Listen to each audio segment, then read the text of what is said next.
జై శ్రీమన్నారాయణ. ఈరోజు మనం తిరుప్పావై దివ్య ప్రబంధంలో 4వ పాసురంలోకి ప్రవేశిస్తున్నాము.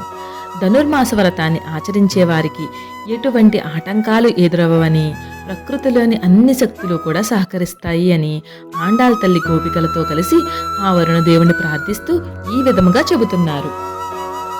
ఓ వరుణదేవా, గంభీర స్వభావుడా, దానం చేయడంలో నీవు చూపించే స్వభావాన్ని ఏమాత్రమూ తగ్గించవద్దు.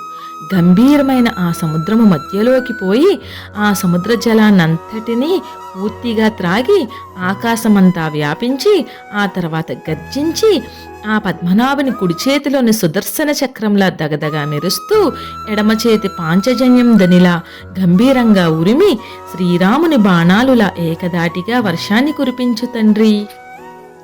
ఊరు వాడ అందరూ కూడా నీ పేరు చెప్పుకొని ఆనందించి వారి వారి జీవితాలు సుఖమయమయ్యేలాగా నువ్వు అనుగ్రహించవయ్యా అని ఆండాళ్ తల్లి ఈ పాసురములో ఆ వరుణదేవుణ్ణి ప్రార్థన లాంటి శాసనముతో అనుగ్రహించారు.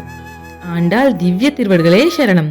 ఈ పాసురానికి అనుగుణంగా ఆ పద్మనాభుని స్వరూపముతో, కుడి చేతులోని సుదర్శన చక్రంతో, ఎడమ చేతి పాంచజన్యముతో ఈరోజు నరసాపురంలోని శ్రీ ఆదికేశవ ఎంబేరుమన్నార్ కోవెలలో ఆండాళ్ జడ అలంకరించబడి ఉన్నది.